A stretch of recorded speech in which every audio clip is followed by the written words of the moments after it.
우리들의 벽사일기 제1장 제19화 대수대명 제4편.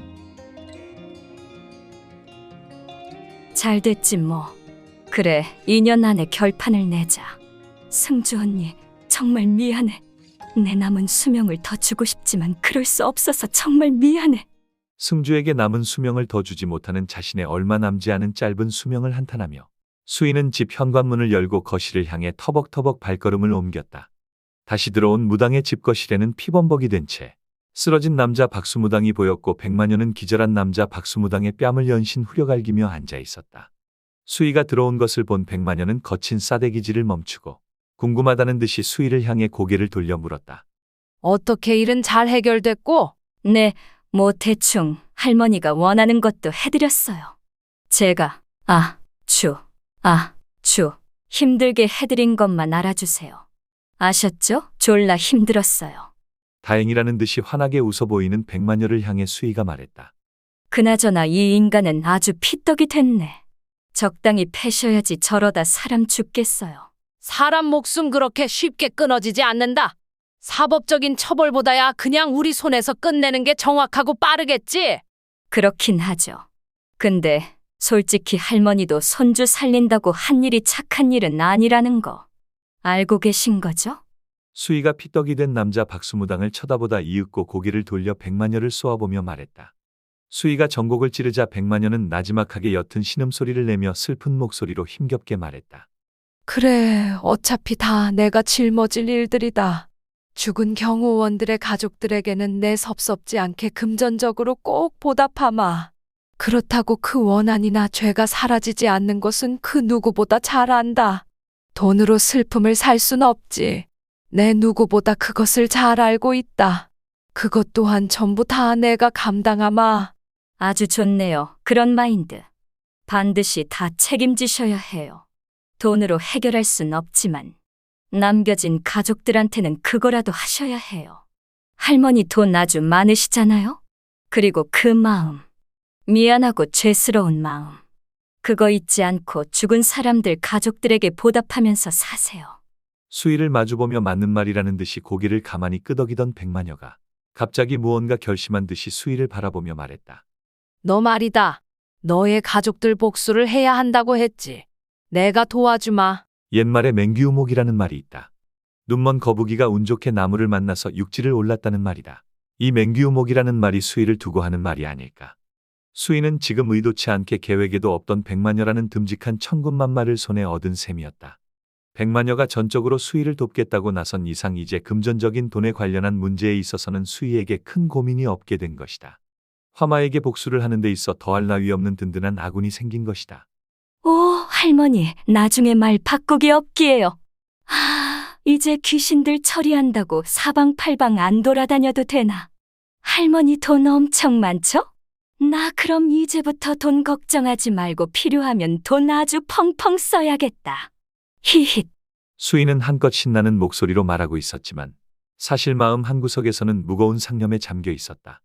돈을 벌기 위해 고독을 만들어 살인을 저지른 남자 박수무당과 자신의 손자를 살리려 그것을 방조해 고양이 귀신을 이용해 대수대명을 저지른 백마녀, 그리고 수명이 얼마 남지 않은 승주를 위해 자신의 수명을 넘겨준 수희 자기 자신에 대해 말이다. 모두 금기를 저지른 사람들인 셈이다. 금기를 어긴 자의 마지막 말로가 얼마나 외롭고 고통스러운지 수희는 너무나도 잘 알고 있었다. 하지만 그 역시 모두 본인들의 선택일 터였다.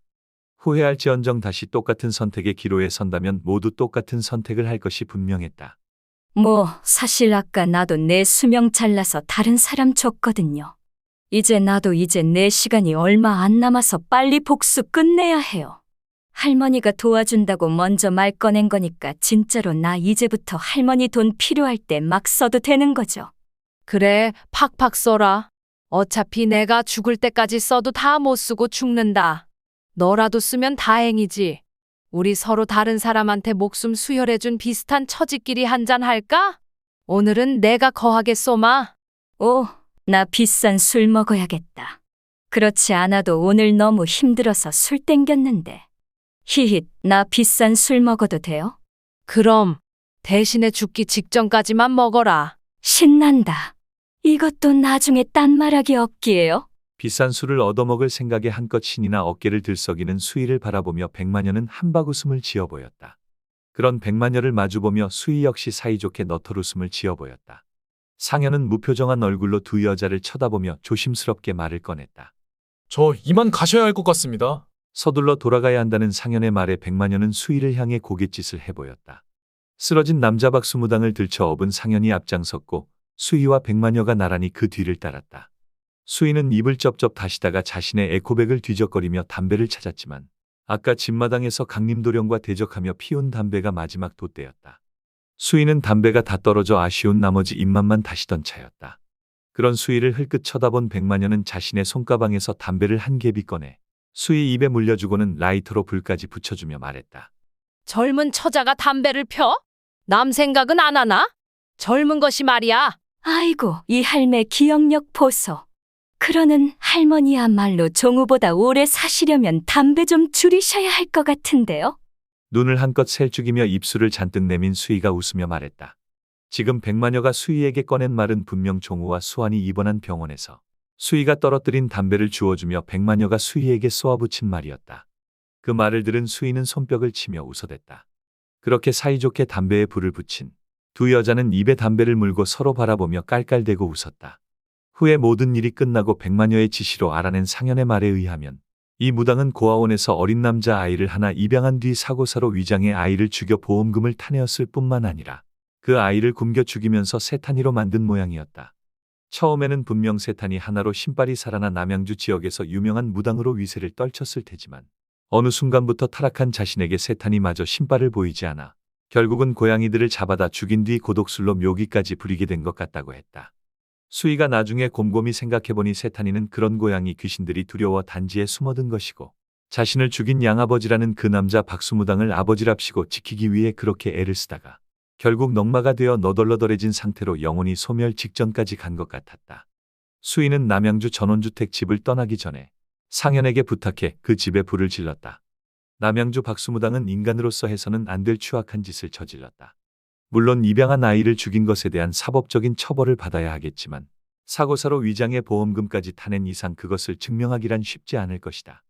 남자 박수무당에 대한 처벌은 사법적인 것보다 명동백마녀의 개인적인 처벌이 더 빠르고 정확할 것이었다. 하지만 수희는 그 집 지하실에 남아있는 고양이 발목이 담겨있는 수많은 항아리 단지만큼은 다른 사람들에게 알려지게 하고 싶지 않았다. 어디서 구한 것인지 용케도 가져온 휘발유를 이곳저곳 뿌려대는 상현을 물끄러미 바라보던 수희가 조용히 말했다. 저기요. 마무리는 내가 할게요. 얼른 가요. 수희의 말에 서둘러 운전석으로 가 핸들을 손에 쥔 상현은 수희가 깊은 한숨을 한번 내쉬고는 차에 타는 것을 물끄러미 쳐다보았다. 불을 붙이지 않냐고 상현이 말을 꺼내려고 하자마자 수희는 자신의 왼손에 화마의 기운을 끌어내 왼손가락을 튕겼다. 작은 불꽃 하나가 일렁이더니 나비처럼 날아가 상현이 뿌린 휘발유 위에 내려앉았다. 순간 엄청난 기세로 불이 활활 타오르며 지하실 내부에 있던 항아리 단지들이 폭죽처럼 펑펑 터져나가기 시작했다. 조수석에 앉은 수희는 거칠게 차문을 닫았고 상현은 그런 수희를 바라보다가 아무런 말 없이 앞을 바라본 채 검은색 리무진 차량을 몰기 시작했다. 구불구불한 산길을 따라 10여 분쯤 달렸을까. 요란한 소방차 사이렌 소리가 귓가에 찢어질 듯이 울려 퍼졌다. 답답한 듯이 차 창문을 반쯤 열고 백마녀에게서 건네받은 또 다른 담배개비 하나를 붙잡고 이리저리 돌려대던 수희는 다시 한번 왼손에 화마의 기운을 작게 이끌어내 담배에 불을 붙였다. 오늘따라 수희는 담배가 자꾸만 고팠다. 수희가 담배에 불을 붙이는 그 모습을 뒷좌석에 앉은 백마녀가 신기하다는 듯이 쳐다보고 있었다. 순간 검은색 리무진 창문 안쪽에 붉은 빛이 맴돌며 수희의 얼굴이 창문에 살짝 비춰졌다. 그때 남양주 금곡의 일반 가정 전원주택에서 가스폭발 사고로 추정되는 화재 진압을 위해 출동한 소방차들이 연이어 화재 현장으로 달려가고 있었다. 신고자의 말에 따르면 가스통이라도 폭발하는지 연이어 펑펑거리는 소리가 들려온다고 했다. 요란한 사이렌을 울리며 미친 듯이 달려가는 소방차 위에 앉은 굳은 표정의 한결이 그런 수희의 얼굴을 쳐다보고 놀라 가뜩이나 동그란 눈이 한껏 더 커지고 있었다. 위를 올려다보지 않아 수희는 한결이 소방차에 타고 있다는 사실을 알지 못했지만 한결의 눈에 비친 슬픈 눈빛을 한 여자는 분명 종우의 병실에서 마주쳤던 스카프 신데렐라 수희였다. 한결은 멀어져가는 검은색 리무진 차량을 향해 두 번째 검지손가락을 내밀며 하고 입만 버버버하고 있었다. 봄이라 그런가. 날씨 한번 죽이네. 수희가 멍하니 창문 밖으로 머리를 내밀고 쓸쓸한 목소리로 말하고 있었다. 백마녀는 그런 수희를 안쓰럽다는 듯이 쳐다보고 있었다. 분명 필시 슬픈 사연이 있는 아이일 터였다. 자신의 소원을 들어주었으니 백마녀 자신도 수희의 든든한 버팀목이 되어야 한다. 앞으로 차차 수희의 슬픈 가족 사연을 듣고 도움을 주어야겠다고 결심하는 백마녀였다. 그런 그들이 탄 검은색 차 위로 눈이 시린 주황빛 능소와 같은 북비 붉은 노을이 서서히 물들고 있었다.